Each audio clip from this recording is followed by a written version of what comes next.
मैं ये कहता हूं कि अच्छा चलो, अच्छा ही है कि तुमने साइफर को ले ही आयो, अब पब्लिक कर दो साइफर, कौम के सामने ले आओ, कौम के सामने ले आओ कि एक अमेरिकी under secretary of state Donald लू एक पाकिस्तान के एम्बेसडर को क्या जुबान इस्तेमाल कर रहा है,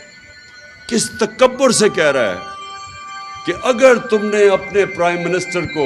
अदम एतमाद की इसमें ना तुमने इसको हटाया तो पाकिस्तान के ऊपर बड़े कॉन्सिक्वेंसेस होंगे, और अगर तुमने हटा के इसको चेरी ब्लॉसम को लिया तो माफ कर दिया जाएगा पाकिस्तान को। ये साइबर में ये लिखा हुआ है, चेरी ब्लॉसम मैंने खुद ऐड कर दिया है, मतलब तो यही है ना उसका कि इमरान खान को हटा के तो ये पहले से